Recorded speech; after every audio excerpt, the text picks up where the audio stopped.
the 11th chapter of the book of Revelation, and we made the point that this 11th chapter really has got in it these three major parties, or these three major players, or these three major groups. And we made the point that in verses 1 through 2 we have our brothers and sisters, the saints, those who are entitled the temple, the altar and the holy city.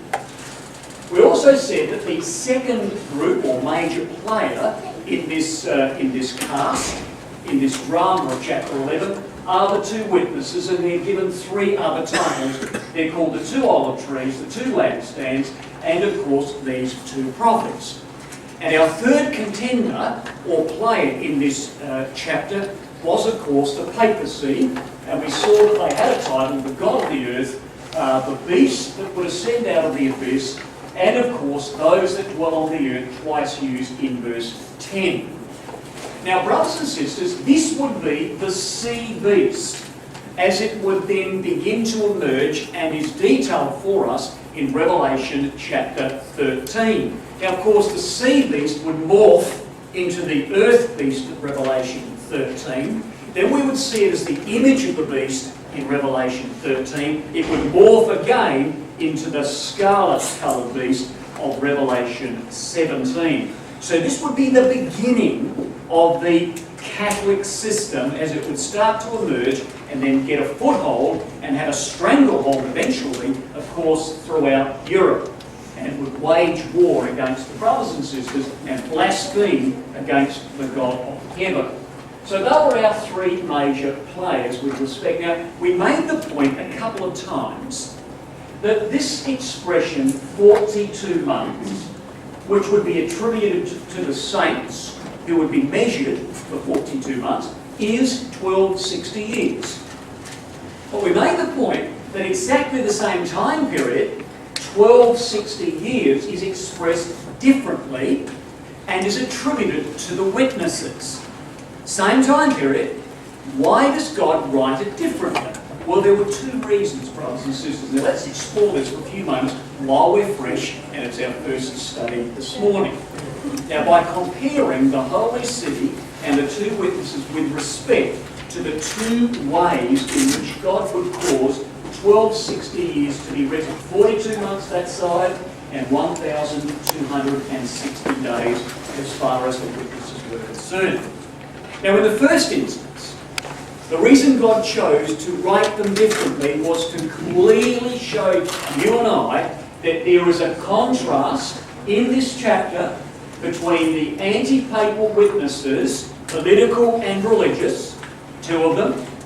The contrast would be between those two and the saints. So that's the first reason why God chose to write those time periods differently, even though they are the same length of time. The second reason why they're written differently is because they have a starting point that's different and they both have an ending point that's different. So the 42 months of the treading down of the Holy City would begin at a different time to when the witnesses began to witness, and the ending of the treading down of the saints would end at a different time as to the end of the witnesses witnessing through their period of 1,260 years. Now, to get the key, familiar around for some, not so familiar for others, to get the key as to when the 42 months would begin and end, and when the 1,260 days would begin and end, we need to go to two chapters of the Apocalypse that are now appropriately inserted immediately after chapter 11. So for the 42 months, brothers and sisters, we need to go to Revelation 13. And we need to pick up a couple of verses in Revelation 13.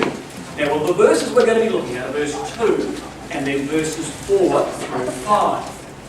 When would the saints begin to be trodden down, and when would the end of that treading down take place? Well, Revelation chapter 13, we read this. Verse 2, verse 4.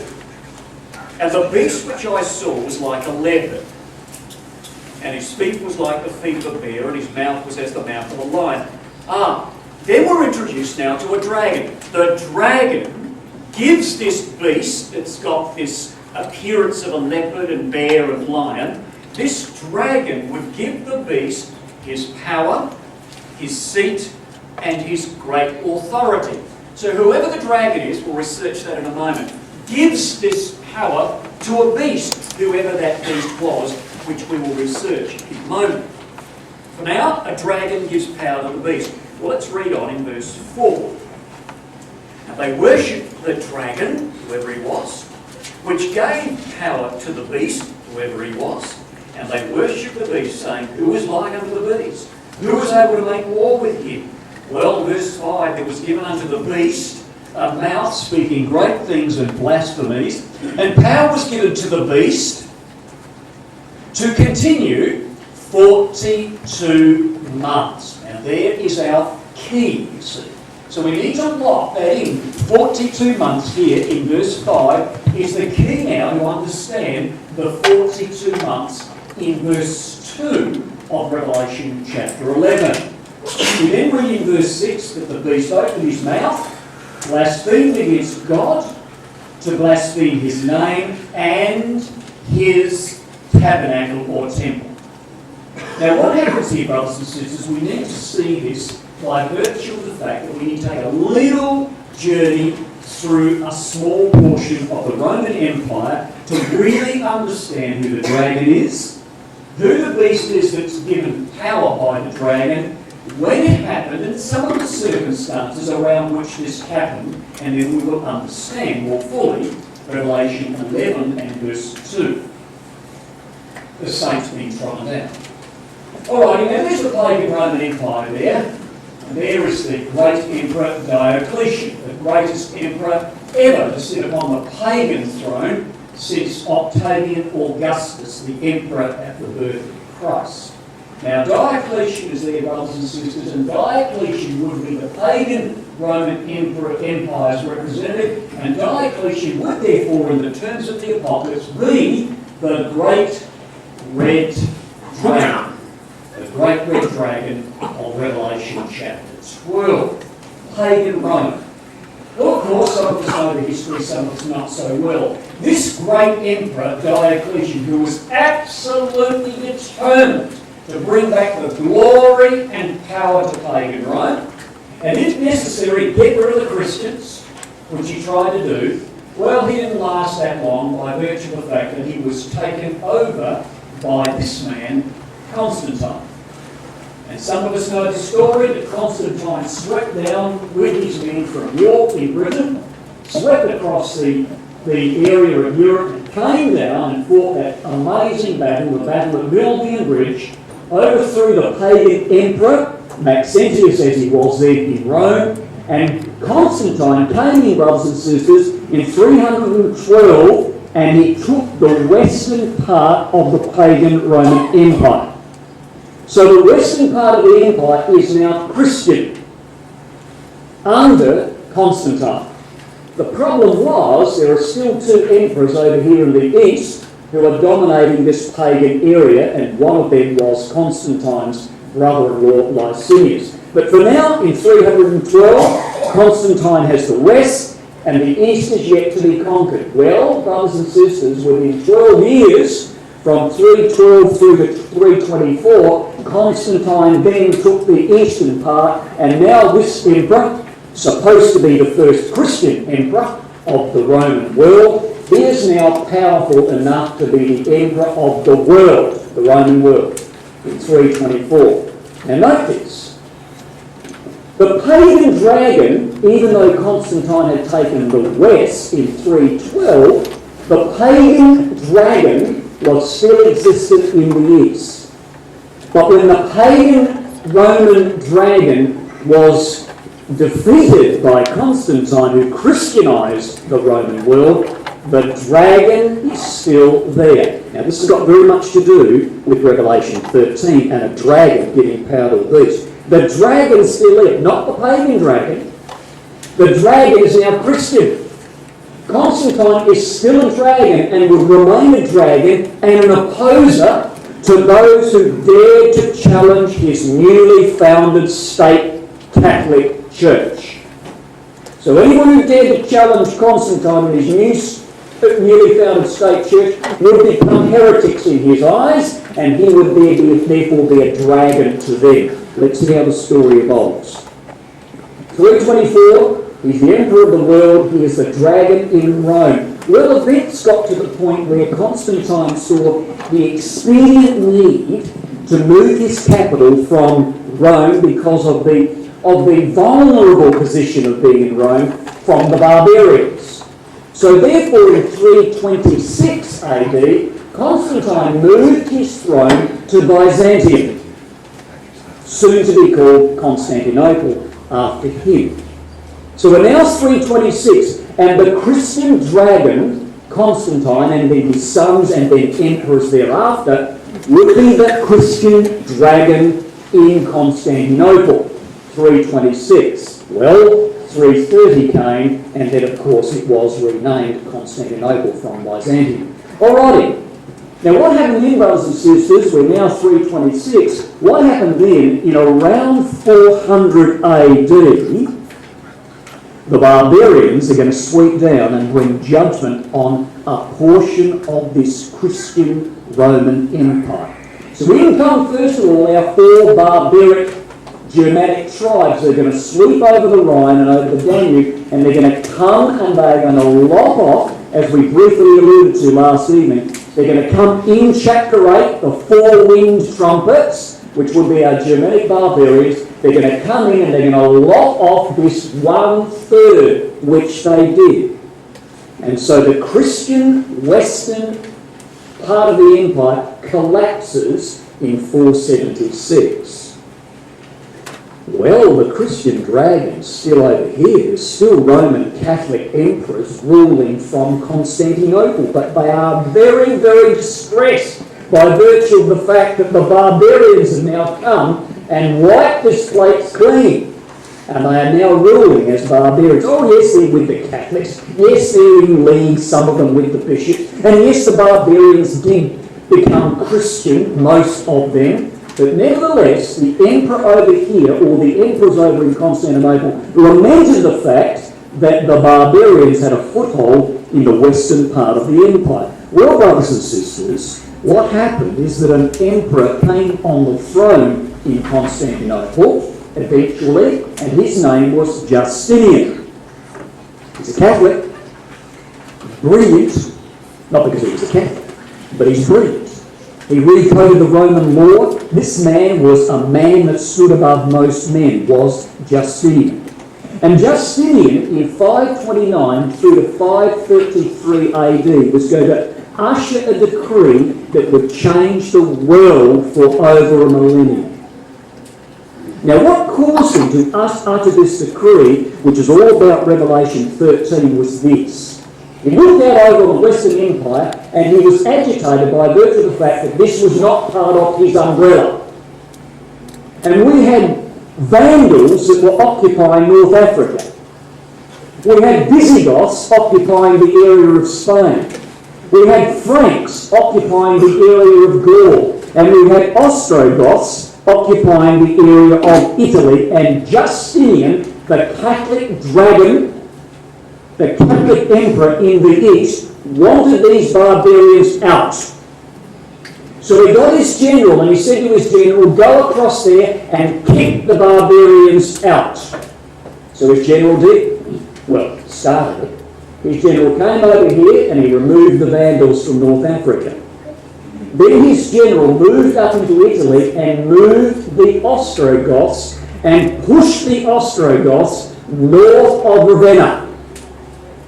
The problem was, while this general of Justinian was doing this remarkable work, ready to get rid of the barbarians in order that Justinian therefore might get the West back under the auspices of his total reign, while this was going on with his general, unfortunately on the eastern flank, the Persians began to attack Alexandria and they began to attack Antioch. And so there was a threat on the eastern flank, and therefore Justinian was compelled to bring his general back in order that his general and his army might deal with the eastern threat of the Persians. Now, brothers and sisters, the Ostrogoths had gone. And in Italy plummeted into a big black hole. There was absolute chaos because the Ostrogoths were organising the area of Italy, and there was order and control while the Ostrogoths were there. Now, once the Ostrogoths went, the Italian peninsula plummeted into despair and chaos. And so Justinian said to himself, who am I going to get to bring order back out of chaos? I know who I'll get. I'll get the Bishop of Rome. And therefore, brothers and sisters, Justinian from 320 to 529 through 533 said to the bishop over in Rome, we ordain that the most holy Pope of the elder Rome be the first of all priests. The dragon, Justinian in the first instance, is now given, because of this chaos and blackness that existed here, by ousting the Ostrogoths. Justinian is saying, right, we now give you authority, power, and a seat of control in order that you might, because the priest or the Bishop of Rome was in best position to be able to bring order. Now then, brothers and sisters, years rolled by. That was the beginning of the ball starting to roll, where power was beginning to be given to the bishop in Rome, the beast out of Revelation 13, the dragon being the ruling power in Constantinople, giving that power to the beast over in Rome. But a number of years rolled by, and this power that Justinian gave to the bishop in Rome started then to see the emergence of what we see in Revelation 13 as the beast of the sea. So Catholicism is now starting to grab hold of this section through the agency of its ruler being the Bishop of Rome, the Pope. We now see the emergence of the sea beast. Now, a number of years rolled by and several emperors came on the throne after Justinian, and one of them, brothers and sisters, was a man by the name of Phocas. So about 75 years after Justinian said to the Catholic bishop in Rome, you're the man. You're the man. Bring some order to Italy. 75 years after that, another man came on the throne, the worst emperor to ever sit on the throne of Constantinople. He was an absolute rogue, was this man Phocas. The way he got on the throne, brothers and sisters, was to kill the emperor before him, Maurice, to kill his wife and to kill his 9 children. So to get the throne with Phocas, he killed off 9 kids and Maurice and his wife. And the bishop over in Rome sent him a letter and said that was fantastic. What you did was terrific. The way you got the throne in Constantinople was marvellous. And they're both patting each other on the back. Was the emperor in Constantinople and the bishop at that stage in Rome. And therefore, Phocas cemented and went further of what Justinian had done and began to get the ball rolling 75 years before. And so what Phocas did, brothers and sisters, he issued this decree, and there was a coin that was minted. And this is great monolith in Rome as a testimony to what Phocas had done for the bishop in Rome, the dragon giving power to that beast out of Revelation 13. So here we've got the bishop in Rome at the time of Phocas in 608 through 610. And the bishop said, who was Boniface III, he said, I've obtained from Phocas the prince, already the dragon, that the apostolic throne of the blessed apostle Peter should be the head of all churches. So Phocas made the bishop in Rome the head of all the churches, and he declared that she was the first of all churches. And what Phocas did, brothers and sisters, what Justinian didn't do, Phocas said, not only am I going to give you seat and power or great authority, I'm going to give you temporal power.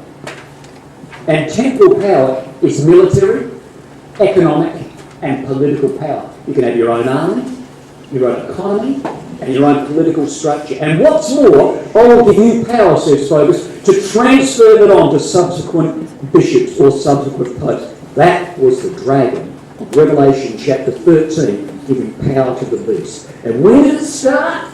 It was initiated by Justinian. It was cemented and solidified by Phocas. 75 years to get the ball rolling for the Pope to have temporal power. And 75 years he got it. And when the French Revolution came, brothers and sisters, Napoleon began to strip him of his temporal power, and 75 years later, he lost it. So you parallel Justinian with Napoleon in the French Revolution, and then you parallel the losing of the papal temporal power in 1870 with the initiation of focus. And therefore, when we come back to our chart, brothers and sisters, we actually see, therefore, that when power was given to the bishop in Rome to continue 42 months, it would begin in 608 through 610. And you add 1,260 years to that, and you get 1870, which was when the papacy lost what Focus had given to the papacy 1,260 years before. He lost his temporal power. When did Brother Thomas go? Absolutely, 1871. A year after the papacy lost its temporal power. No wonder he was excited. No wonder Brother Thomas believed the kingdom of God was right there, right at the door, when he was seeing all these amazing things, brothers and sisters, being outworked. And he was seeing, was Brother Thomas, the fulfillment of Revelation 11 and Revelation chapter 13. He was on fire, as we should be, as we see these things being fulfilled. All right, well, that's the treading down of the Holy City. Began in 608 through 610 and ended in 1868. More about 1868 and 1870 in our last study today, when we talk about the drying up of the Euphrates. Now, brothers and sisters, the witnesses, they began at a different time to witness, and they ended their witness at a different time.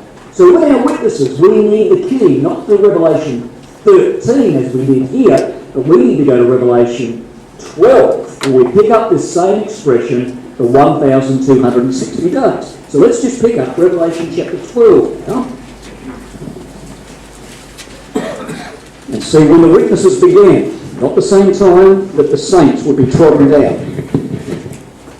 Yeah, Revelation 12, when we read these words, sound like the microphone's working now, is it pretty clear back there? Just get this little, keeps reminding me of a little lolly I've got, I keep on want to eat it, you see. Now, brothers and sisters, Revelation chapter 12 and verse 6, we read these words. The woman fled into the wilderness where she was had a place prepared of God that they should feed her there. Here's our key verse, you see. That they should feed her there 1,260 days. Now, there's the expression that we find in Revelation chapter 11 with respect to the witnesses. Now, what you've got to be careful of, first up, is that if you're not so familiar with Revelation 12, when you read verse 6, here's a woman, whoever she is. She's fleeing into the wilderness, wherever that is. She's being nourished, whatever that means, for 1,260 years. What you do then in Revelation 12 is, after having read this little snippet in verse 6, to follow the continuity of the story, you must turn over and continue the story in verse 14. So really you need to connect verse 6, which very characteristically the Apocalypse takes you forward and then you come back. So when you read verse 6, to connect the theme of the woman fleeing to the wilderness, you then start reading verse 14. The woman was given 2 wings of the great eagle, that she might fly into the wilderness into her place where she's nourished, etc., etc., etc.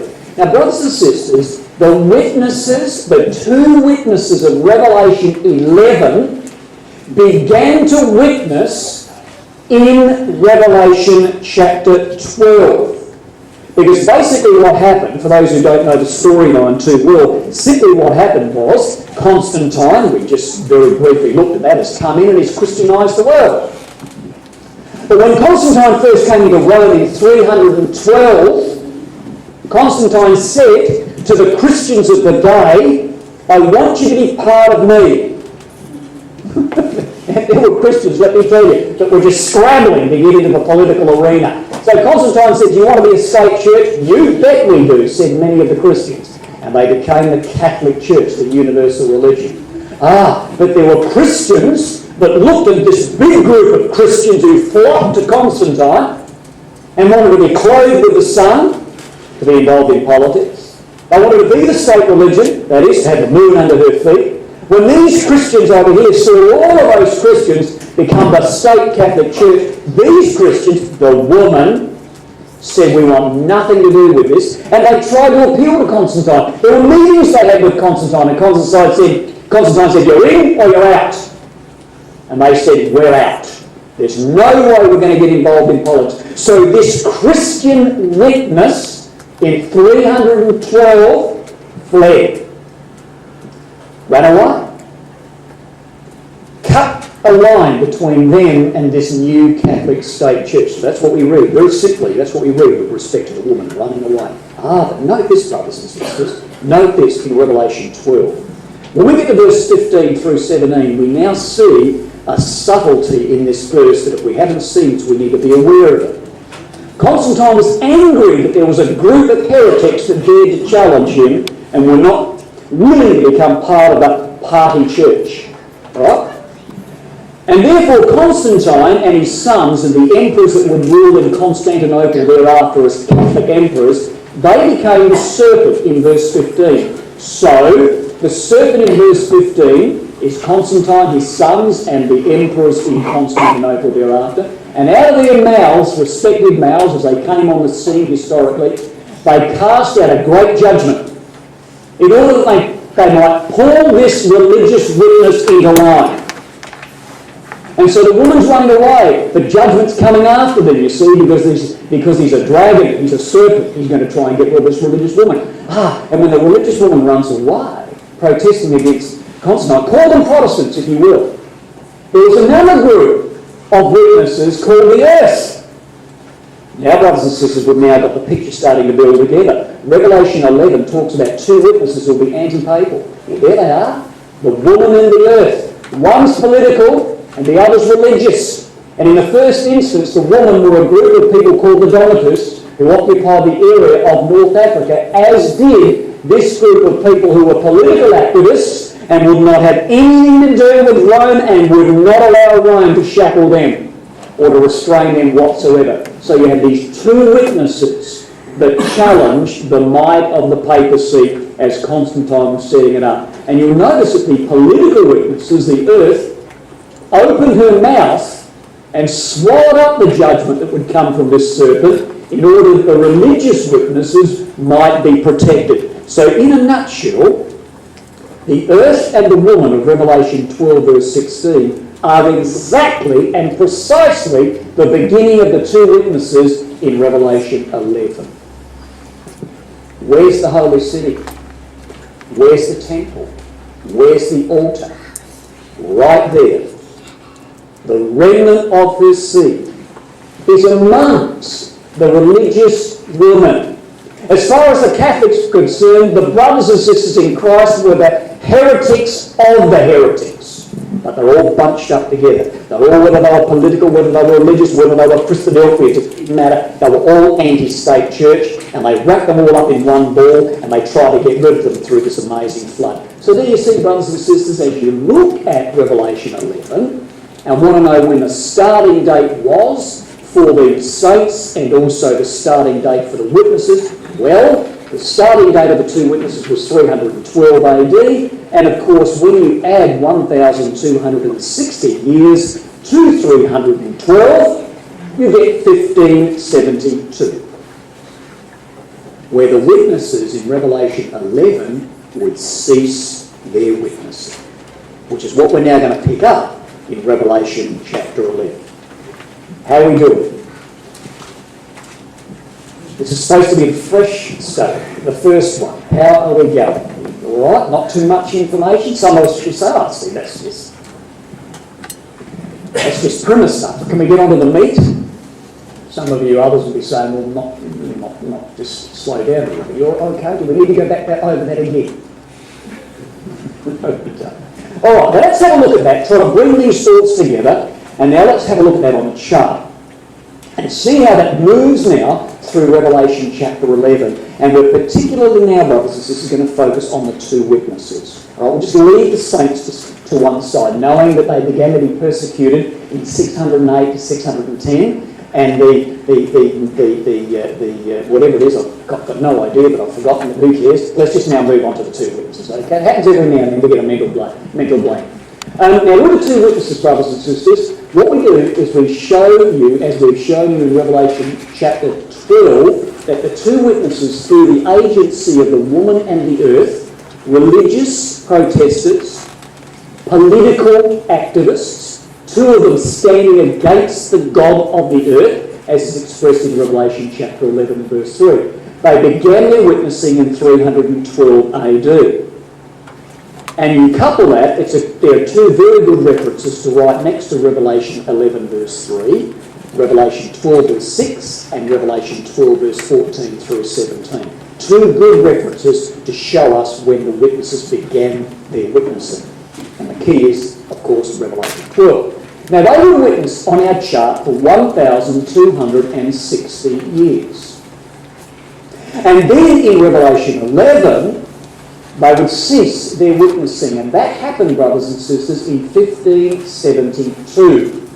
And many of us in this room would know that in the year of 1572 was the awful massacre on St. Bartholomew's Day of the Huguenots in France. Well, Revelation 11 is about France. Revelation 11 is about the great political earthquake in France, the second great earthquake of the apocalypse.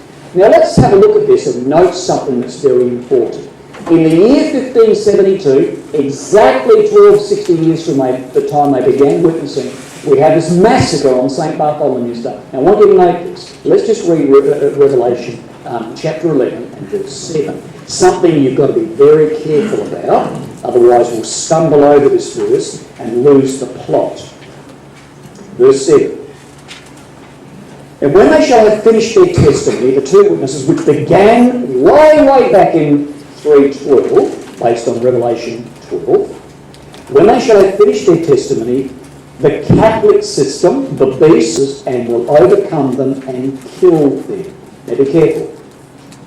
When it says at the end of verse 7, shall overcome them and kill them, 1572. But when you read verse 8, and their dead bodies, the dead bodies of the witnesses, shall lie in the street of the great city, which is spiritually called Sodom and Egypt, where also our Lord was crucified. Fabulous verse, we'll look at that in a minute. But the dead bodies are going to lay in the street. Now be careful, brothers and sisters. What John is seeing is this. He looks and he sees this great graphic symbol, and he actually sees all these dead bodies being killed. And then he sees them laying all over the street. He's kind of like walking around like this with his scroll right in the street. He sees all these dead bodies. Mind you, there's somebody in the verse that comes a little later on and says, you leave them right there. Don't you bury them. Nobody's allowed to bury them. They're going to lay in this street, whatever the street is, in this great city, whatever it is. We'll look at that in a minute. But somebody says to John, don't let anybody bury those dead bodies. Where they fell down, they're going to come back to life again. And John's stepping over all these dead bodies. And they're going to lay there for 3.5 days. No one's going to pick them to pieces. They're not going to rot. They're not going to decay. They're going to stay there in that position and that state that they were in when they fell down, and they're going to come back to life. But be careful, because when it says at the end of verse 7 that they will be killed 1572, then when you read verse 8, and their dead bodies shall lie in the street, 1685. Between the end of verse 7 and the beginning of verse 8 are 113 years. Be careful.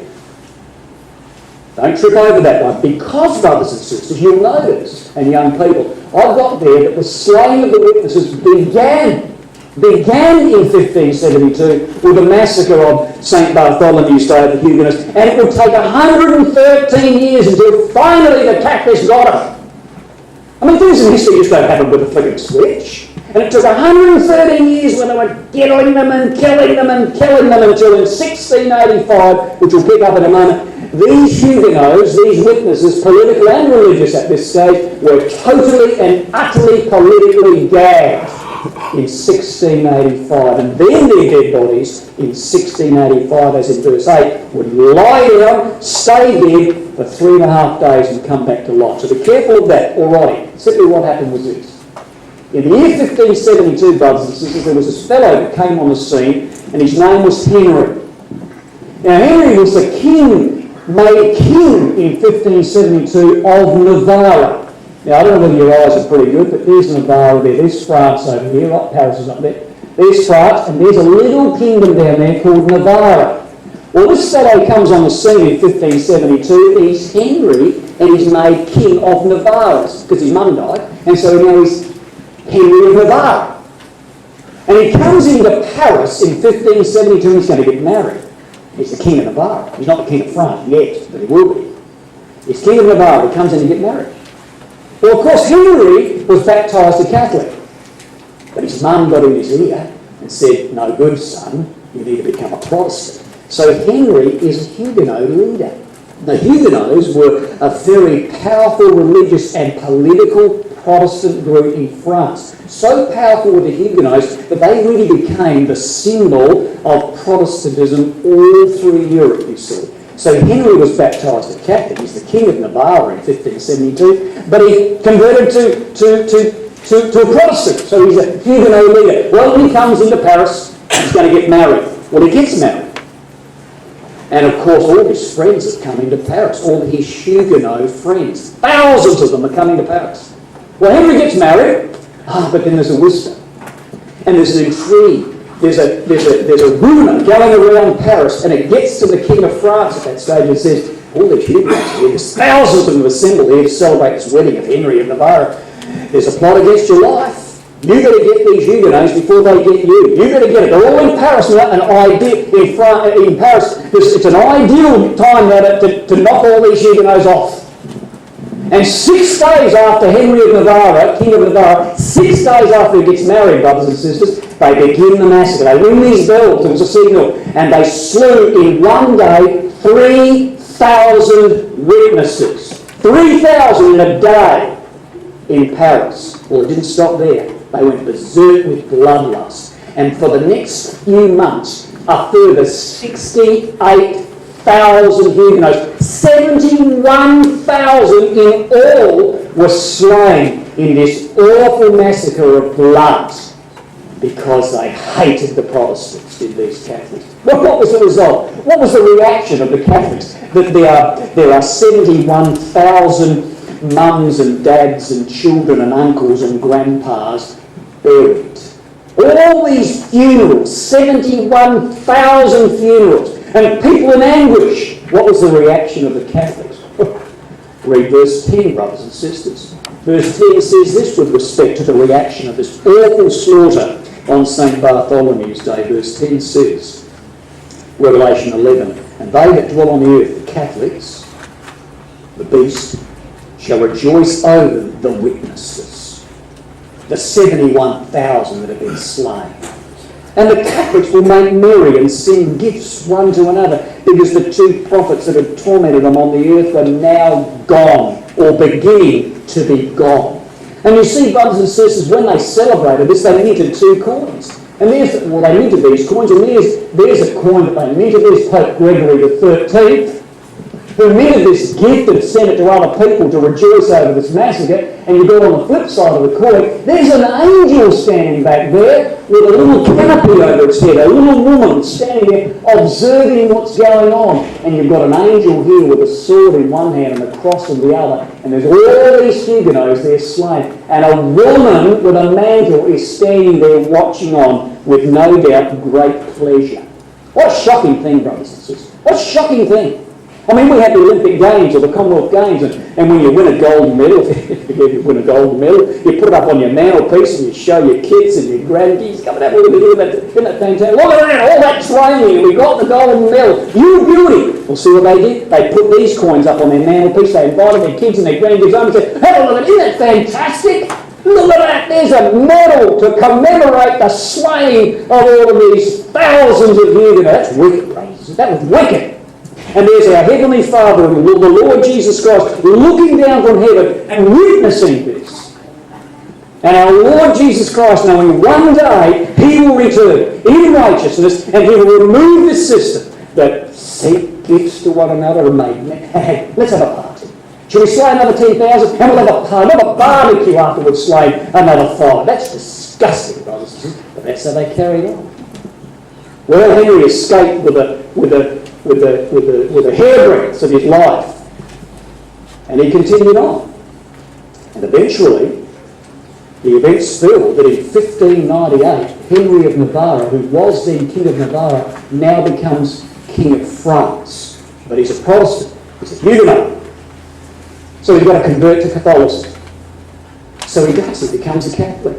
flip-flops so that he can then accentuate his climb up the ladder. He walks into Paris and it's reported that he said one day, well, this city needs a mass. I need to be a Catholic in order that I could be a legitimate king of France. He had a problem, of course. He had his Huguenot roots, and therefore what happened, brothers and sisters, he issued this Edict of Nantes. Henry IV, King of France, issues an edict whereby religious freedom would be given to the Huguenots, and they would have right then to rule. They would have right then to have their places of worship open. And so you see, in the beginning of the slaying of the Huguenots, there was this little up and down. They came back and breathed, but nevertheless, there was still conspiracy afoot. So what happened, brothers and sisters? He issued this Edict of Nantes. Well, there's the Edict of Nantes there, or a copy of it. And there's Nantes right there on the coast of France. So we've got now Henry IV, King of France, no longer King of Navarre, he's King of France, and he's issued this Edict of Nantes. Well, he was assassinated, was Henry.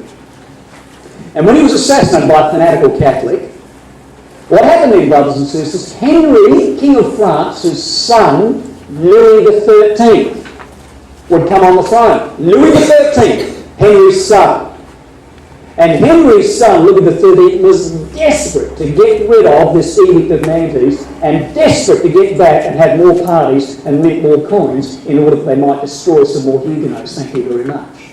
But he couldn't. He wasn't strong enough.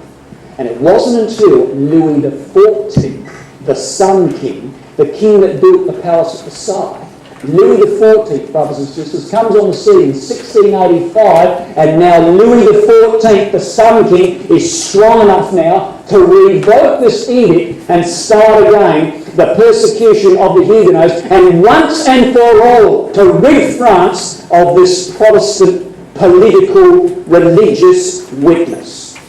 So in comes Louis XIV. And the great historical milestone of the revocation of the Edict of Nantes, where our witnesses would suffer extreme political death. So we pick up the record in verse 7 through 9, and we read now about Louis XIV, the Sun King. He comes in, verse 7. Well, he's not there yet, verse 7. And when they shall have finished their testimony, the beast that ascendeth out of the abyss shall make war with them and kill them. 1572. And then in verse 8, we have now got Louis XIV in power in France, and their dead bodies, 1685, the Edict of Nantes has now been revoked. 1685, these dead bodies were going to lay in France, where they were killed. And they would lay in France until they would be resurrected in France. Now, brothers and sisters, this is what Louis XIV said to the Huguenots. If you were in Paris or in France at that time and you were a Protestant, a Huguenot, this is what you got told to you. I'm Louis XIV, you're the Huguenots. You've got 15 days to get out of France. 15 days, get out. Take your grandma, your grandpa, your kids, your chooks, your pigs, your horses, get out. If you don't go, you're dead. You're not converted a Catholic. And so over 1 million fled France. I mean, brothers and sisters, the very fibre of France was ripped out. I mean, these were your tradesmen, these were your lawyers, these were your middle class. And so over 1 million fled. Some of them went to America, some of them went to South Africa, some of them went up there to England. And when they fled, the whole fibre of the nation was ripped to pieces. And when they left, they took with them the seeds of revolution. But get out, said Louis XIV. And that's when, in 1685, brothers and sisters, we had this awful situation whereby they were politically and totally and utterly, what began in 1572 was consummated in 1685. Now, what we need to understand, how you doing? All still with us? Okay. Supper's coming. Morning tea will come. It's on the... Was it supper? Oh, okay. Morning tea's on the agenda, isn't it? What time do we start this morning? 9:30? We're going okay with time. Pardon me? Morning tea this afternoon. You will. All right. I'll be getting it right. I'll have it intravenously fed through me in a minute, I can tell you that right now. Now, brothers and sisters, we just need you to just roll the shoulders, just sort of shake your head, take a couple of breaths. We need you right on board for this next might be a few minutes, kind of like a little bit more than a few minutes, but not too long. So we just explore these two verses, important two verses. Now, what we need to understand, to really appreciate what's happening here with respect to these dead bodies laying in this street, we need to really be able to prove to ourselves, is this chapter really talking about France? Is this second great earthquake really the French Revolution? Because that's where we're going. Well, when you have a look at this amazing verse there, verse 8. Let's have a look at verse 8 on the screen here. And some of us have been down this road, some of us have not. We need to explore and to establish that this tricky little verse opens up and becomes clear to us, which then will allow us to be able to carry through and see that we are in fact talking about events in France and of course the ultimate French Revolution. When it says they're dead bodies, 1685, Louis XIV, their dead bodies will lie in the street of the great city which is spiritually called Sodom and Egypt, where also our Lord was crucified. That's a tricky verse because really we're supposed to be talking about France. And yet here we've got this great city which is Sodom and Egypt, and our Lord Jesus Christ wasn't crucified in Egypt or Sodom or even Rome. So how do we explain what this means? Well, I think we're on rock solid ground. First of all, when we have a look at this expression, great city, it is Rome, which raises the question. Jesus wasn't crucified in Rome. But let's explore it a bit more. We know the great city is Rome because Revelation 14 verse 8 tells us, Babylon, Babylon, that great city is fallen, is fallen. So Revelation 14 verse 8, that great city in the future will be obliterated from the earth. We know in Revelation 16 verse 19 that great city was divided into three parts. That great city. Revelation 16 and 19. We know this classical quotation in Revelation 17 verse 18, that woman which thou sawest is that great city which reigneth over the kings of the earth. So we're on rock solid ground, brothers and sisters, as we thread these three quotes together to see that this great city is Rome.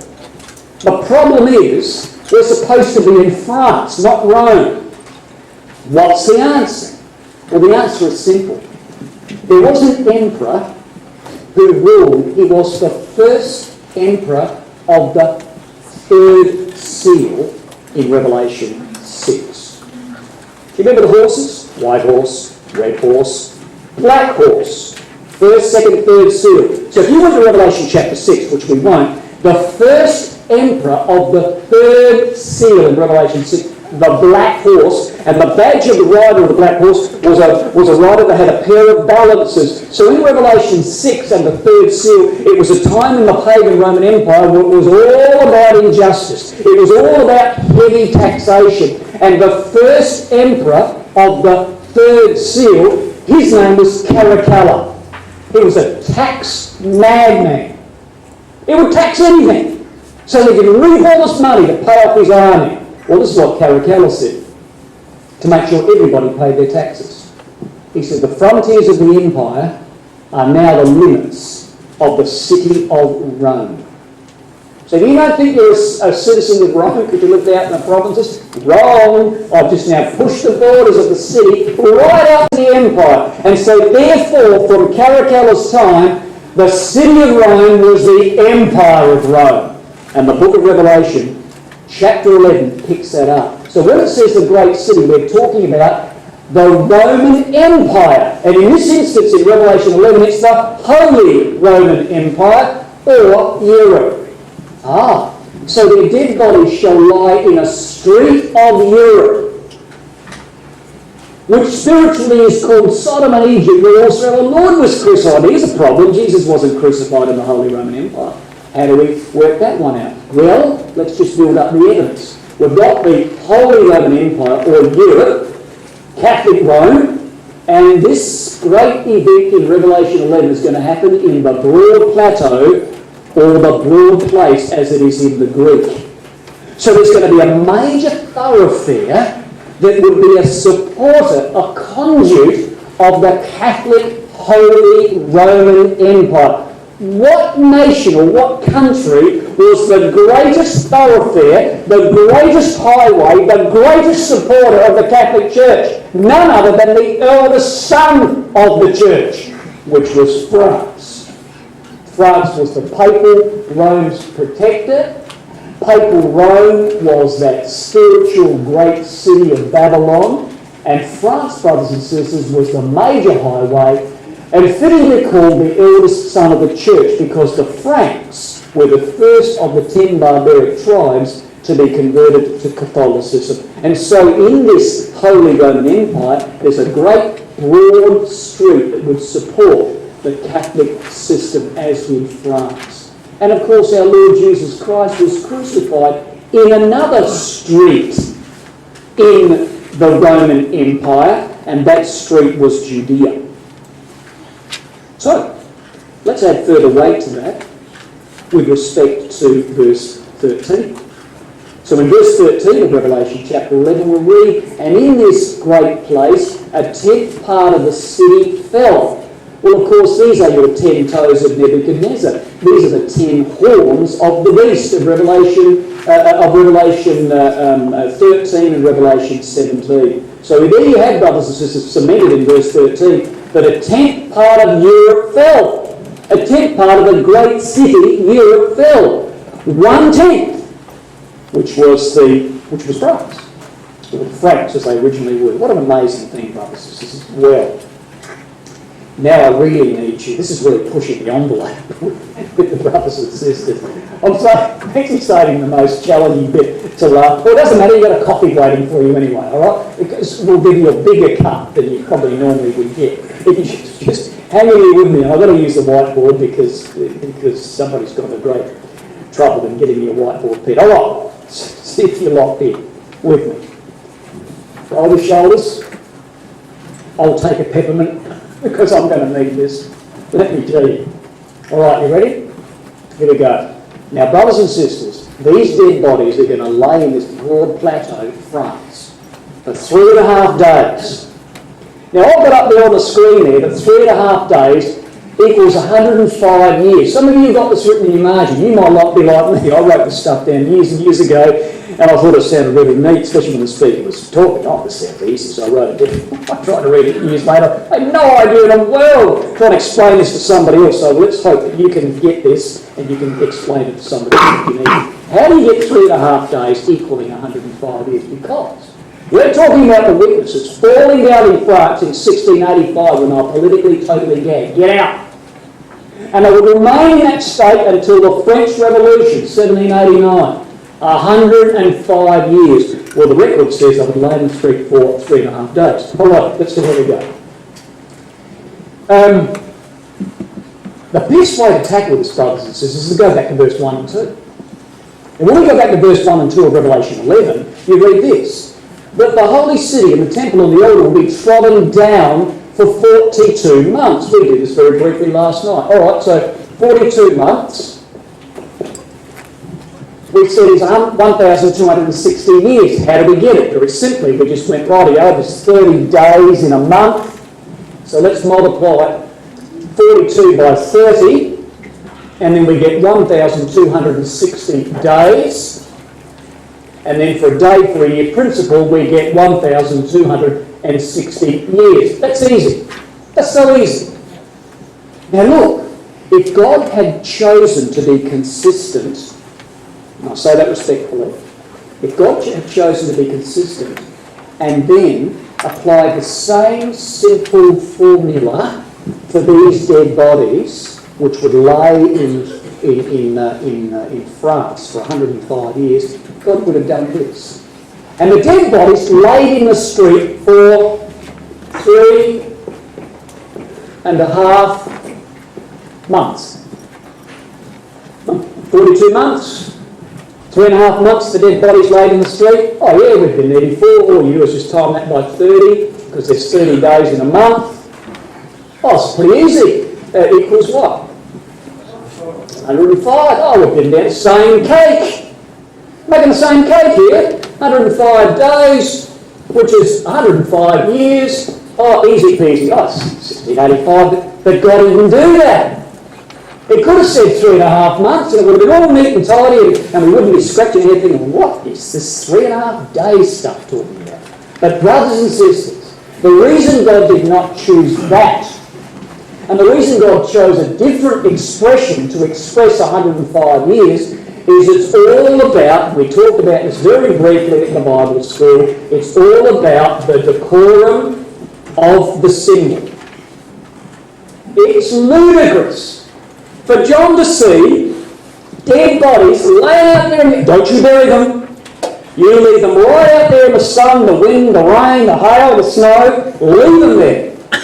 Leave them there for 3.5 months. That's ridiculous. Can have bodies laying in the street for 3.5 months and be all gone, picked to pieces, ravaged by dogs, and what could stand up? There'd be nothing to stand up. And so what God does is you squeeze it. He says, no, the body stinks after 4 days. Isn't that interesting? So just before the body starts to corrupt and there's nothing there, God says they're going to lay in the street for 3.5 days. That fits the appropriateness of the symbol. Well, how therefore can we get 105 years? Well, you know, we started off chapter 11 with all about lunar principles. This is a lunar month. This is based on the cycle of the moon. Lunar. So think lunar. So here we come now to these 3.5 days. Well, it can't be, it's not solar day. Now we start to think. Now, brothers and sisters, there's our Earth. Our Earth revolves on its axis once every 24 hours. 1 Earth day. What about the moon? We're talking lunar. The moon tracks around the Earth once every 28 point something days, but the Jews say, for their calendar, the moon tracks around the Earth once every 30 days. So here's a lunar day. 1 lunar day, 30 hours. 2 lunar days, 60. 3 lunar days, 90. Half a lunar day, 105 of our days. And God does that, keeping the consistency of the principle of lunar, but also not breaching the decorum of the symbol. And that's it. Pure and simple. Now, in a nutshell, brothers and sisters, therefore on the screen, I'm really going to have to stop in a minute because your tongues are hanging out, let me tell you, for your coffee. Now here we've got, brothers and sisters, on the screen at the death of the witnesses, Revelation 11 verses 9 and 11. They died politically in 1685.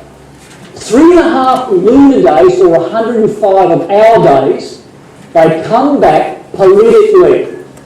The bodies remain in a state of non-decay. They could not therefore be called a death of 105 days. God couldn't say they laid in the street for 105 days.